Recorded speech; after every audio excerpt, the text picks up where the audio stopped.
Après les guerres de religion, la vie religieuse en France va connaître un magnifique renouveau, notamment parce que les effets du Concile de Trente vont enfin pouvoir se faire sentir.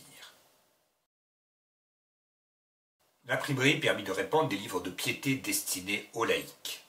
L'imprimerie, comme on l'a vu, a favorisé un esprit plus individualiste. Et de même, la foi devient plus individuelle et une piété domestique, une piété familiale, une piété personnelle se répand davantage. Et parmi les livres qui ont du succès, il y a bien sûr l'introduction à la vie dévote de saint François de Sales, mais aussi les œuvres du cardinal de Bérulle, ainsi que celles des deux grands mystiques espagnols, sainte Thérèse d'Avila et saint Jean de la Croix, qui étaient liés par une amitié mystique. Et bien d'autres. Ce qui accompagne normalement la piété, c'est la charité, et jamais on n'avait vu autant de personnes de qualité s'adonner à des œuvres de piété et de charité. Sous l'influence notamment de saint Vincent de Paul. Saint Vincent de Paul avait été précepteur dans la famille de Gondi. C'est une famille italienne, une famille de banquiers de Lyon, qui, comme beaucoup de familles italiennes, avait accompagné les Médicis en France. Et ces Gondi détenaient la charge de grand maître des galères. C'est ainsi que Saint Vincent de Paul était devenu aumônier des galères. Et il avait mis à profit les relations qu'il avait eues par la famille de Gondi pour devenir en quelque sorte le ministre de la charité de la reine Anne d'Autriche, qui était fort pieuse. C'est aussi à cette époque que le duc de Lévis-Ventadour fonda la Compagnie du Saint-Sacrement, en 1630. C'était une œuvre qui avait pour but de coordonner toutes les œuvres de charité laïque. La plupart de ses membres étaient néanmoins des membres du clergé et Saint Vincent de Paul en fit partie. Cette compagnie fut d'ailleurs soutenue par le roi Louis XIII. Mais à une époque où l'État s'immisce dans la vie de tout le monde, Mazarin soupçonna cette compagnie de faire partie de la cabale des dévots, cabale parfaitement imaginaire. Il n'en reste pas moins que cette compagnie du Saint-Sacrement fut dissoute par Louis XIV en 1666. Les ordres religieux se relèvent après des années de misère. À Paris, on compte pas moins d'une centaine de nouvelles maisons religieuses. Ainsi, le cardinal de Bérulle introduisit les carmélites, qui venaient d'Espagne.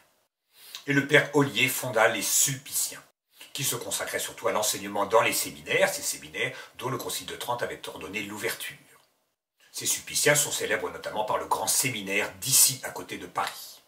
Les ordres enseignants se développent également. Le cardinal de Bérulle, encore lui, introduisit les oratoriens. L'ordre de l'oratoire avait été fondé par saint Philippe Néri. Et saint Jean-Eudes fonda les eudistes.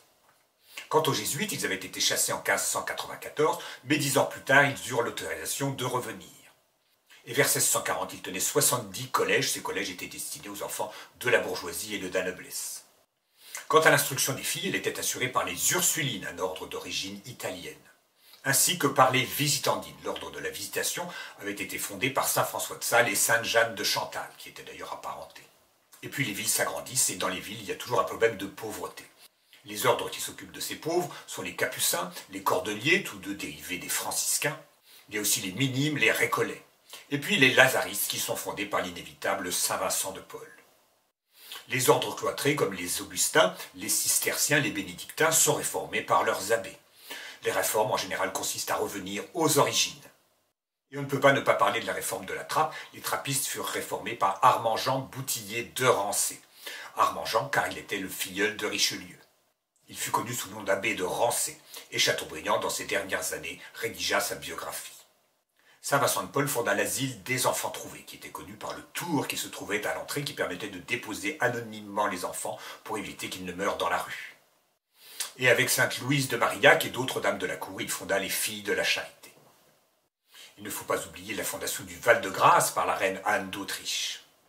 Ni le vœu de Louis XIII. Louis XIII décida par plusieurs vœux de consacrer la France à la Vierge Marie, si elle lui accordait la grâce d'avoir un héritier. Il en eut même deux.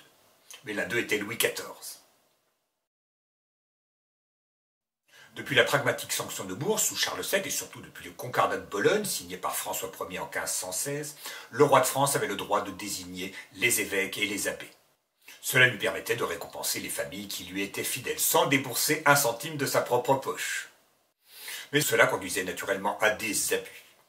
Le plus criant fut la nomination comme évêque de Metz d'un bâtard d'Henri IV, à l'âge de 6 ans. Mais le pape finalement refusa cette nomination. Mais la reine Anne d'Autriche décida de confier la feuille des bénéfices, c'est-à-dire la liste de ceux qui allaient recevoir un évêché ou une abbaye, à saint Vincent de Paul. Elle était donc entre de bonnes mains. Et d'autre part, le cardinal de Bérulle s'opposa fermement aux tentatives de Richelieu de faire du clergé un instrument du pouvoir royal. au service de l'État. Mais qu'est-ce qui, aux yeux de Richelieu, n'était pas au service de l'État? Et Bérulle reprochait aussi à Richelieu sa politique étrangère favorable aux protestants. C'est aussi à cette époque que commence à se développer le jansénisme, qui s'inspire de la doctrine de Jansen, dit Jansénus, qui était évêque d'Ypres. C'est une conception très austère et rigoureuse de la piété. Son centre principal, c'est le monastère de Port-Royal, qui se développe sous la direction de la mère Angélique Arnaud, qui est la sœur d'Antoine Arnaud. Et ce jansénisme connaît un grand succès parmi les milieux parlementaires, les gens de robe. Ces mêmes parlementaires qui vont manifester leur opposition au roi à l'occasion de la Fronde.